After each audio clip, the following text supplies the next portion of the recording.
tiempo, manda el vídeo, con eso preparo el trabajo. Bueno, yo lo que quería sobre todo era que leyerais, como siempre, y que, pues eso, ¿no? Que fuerais elaborando los trabajos por vosotros mismos y luego el vídeo, pues, os sirviera de contraste, ¿no? Lo digo para calmar a la gente que estaba como alguna persona que ayer me, oye, el vídeo.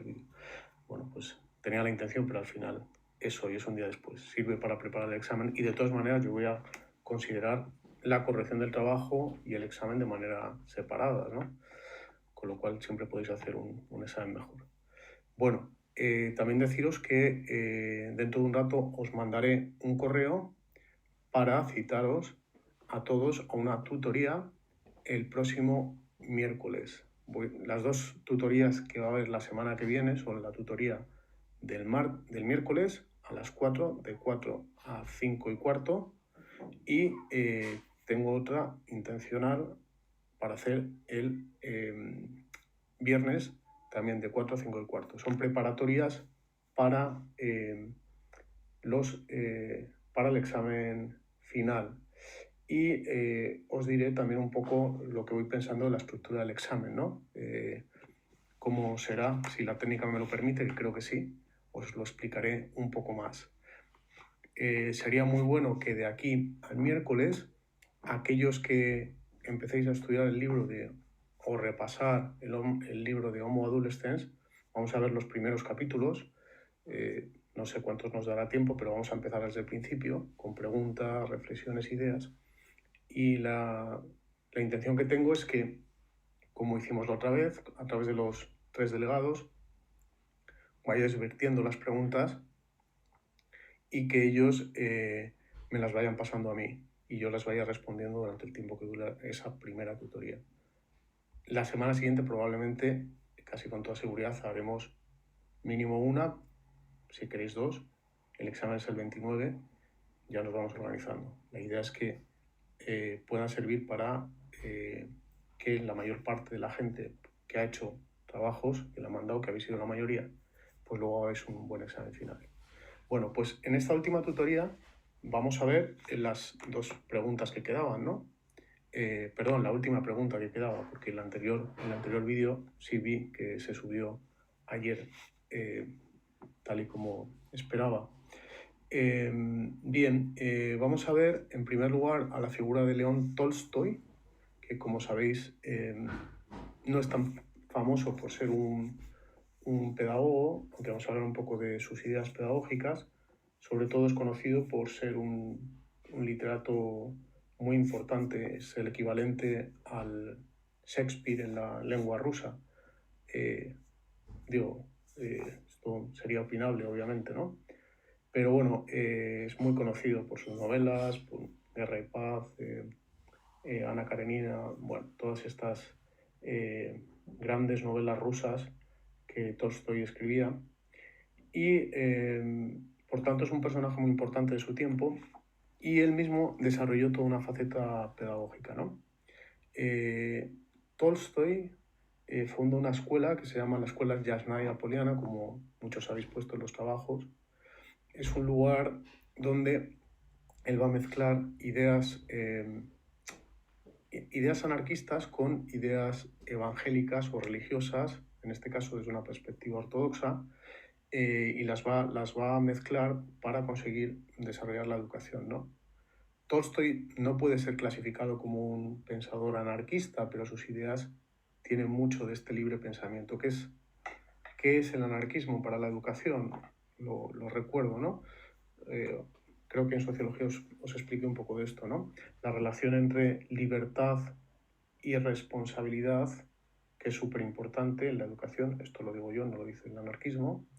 Lo que hacen los anarquistas es, se quedan solo con el tema de la libertad, consideran que no debe haber ningún poder que oprima a las personas, en este caso a los alumnos. Anarquía significa ausencia de poder y la educación tiene que ser, como en este caso, lo más libre posible, ¿no? Es una especie de Rousseau, pero muchísimo más desarrollado, ¿no? Y pensando que de esa manera, de manera natural, los alumnos van a desarrollar toda su capacidad personal, ¿no? Es, por decirlo así, una respuesta bastante clara a el planteamiento marxista, ¿no? De hecho, la idea más importante es que la cultura para Tolstoy y para este tipo de pensadores no puede ser nunca forzada. Tiene que venir, el desarrollo cultural de una persona tiene que venir de las propias intereses, ¿no? En ese sentido, en su escuela, la Yasnaya Poliana lo que hace es crear un método educativo que él va a denominar de autogestión, donde, bueno, pues cada alumno va haciendo su propio currículum. Los alumnos van a clase, si quieren, hacen los trabajos, es decir, cada uno tiene que hacer su propio currículum según sus propios intereses, ¿no? El principio fundamental es la libertad absoluta, como decía, y bueno, pues a partir de ahí todo lo que podáis imaginar, no hay tareas como tal, los exámenes no son opresivos, bueno.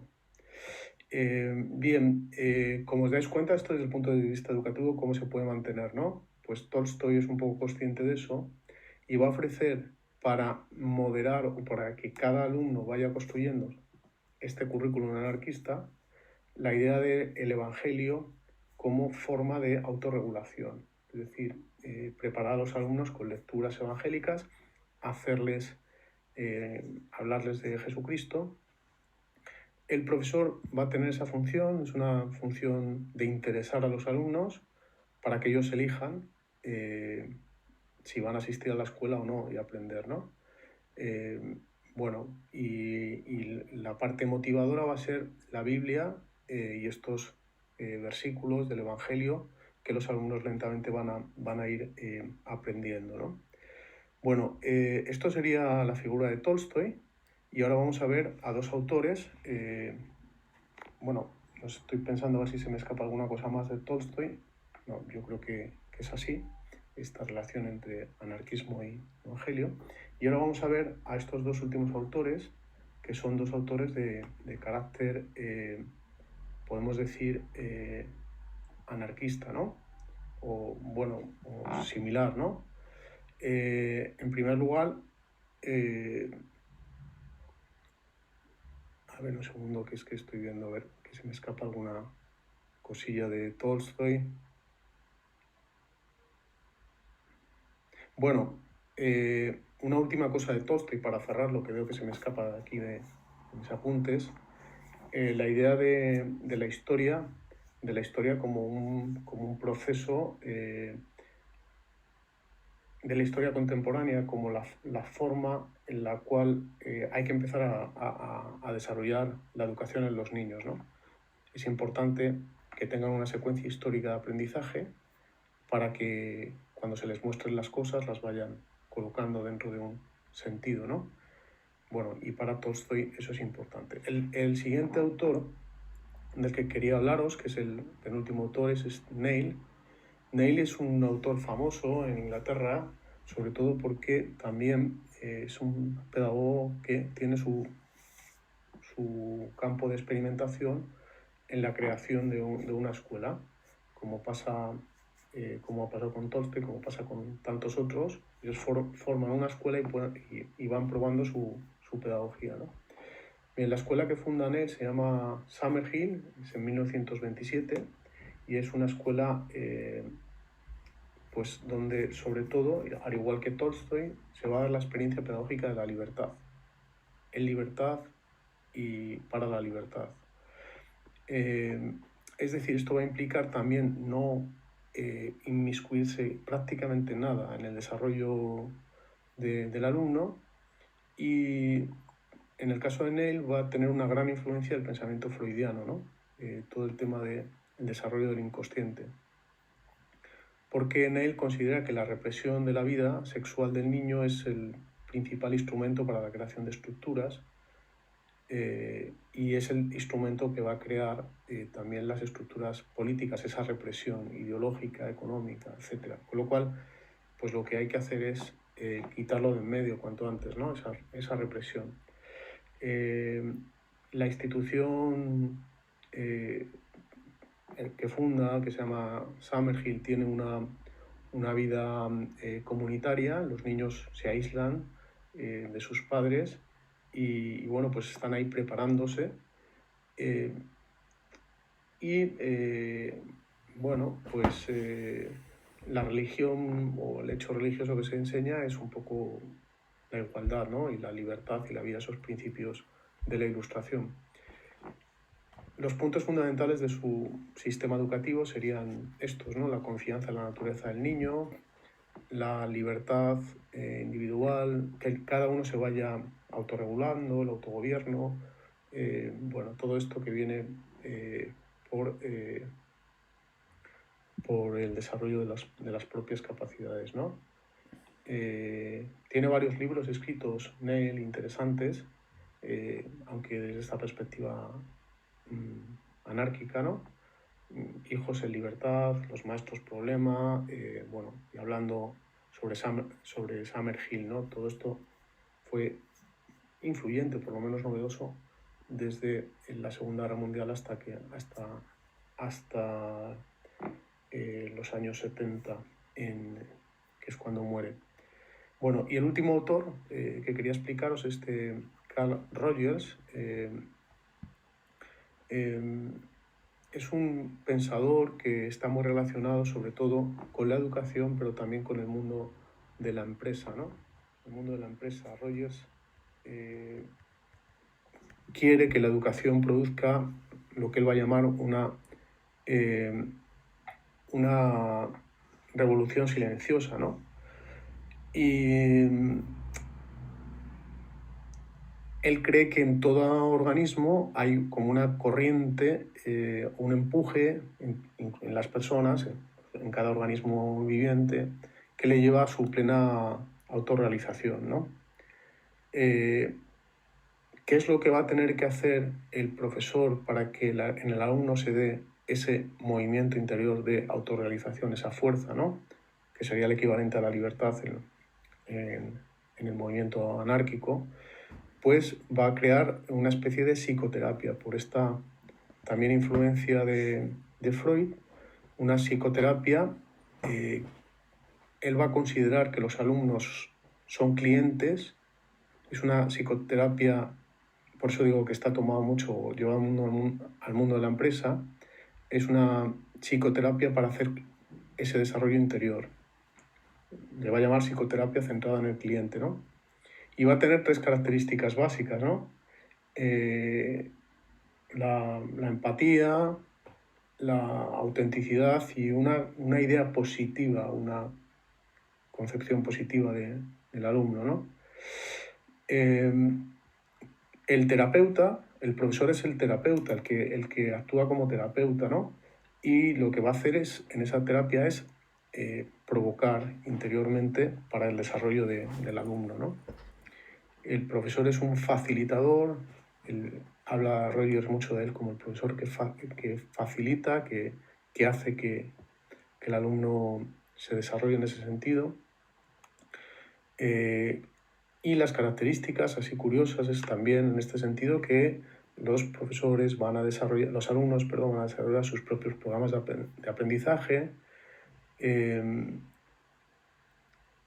profesor no impone disciplina, es una disciplina que va a ser lo mínimo para alcanzar objetivos. Y bueno, pues la calidad educativa va a estar en función de lo que el alumno puede alcanzar, ¿no? Bien, para esto, este profesor facilitador, y estas serían las últimas ideas, lo que hace también es valerse de sus propias herramientas personales. Tiene que ser un modelo también para que los alumnos vayan desarrollándose interiormente, imitando al profesor. Tampoco en este modelo va a haber exámenes, va a haber calificaciones, todo eso se considera represivo.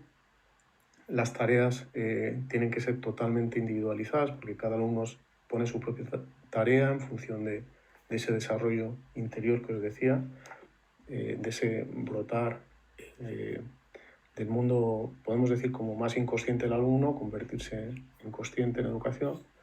Y bueno, y yo diría que nada más, que esto sería más o menos todo el pensamiento de Rogers, ¿no? Bueno, nada más. Como os digo, dentro de un rato os mandaré por correo la cita próxima, que tenemos el miércoles a las 4, de 4 a 5 y cuarto. Y también os iré diciendo cosas a través de intranet y de esas tutorías que tendremos ya como repaso. Un saludo y que disfrutéis este puente.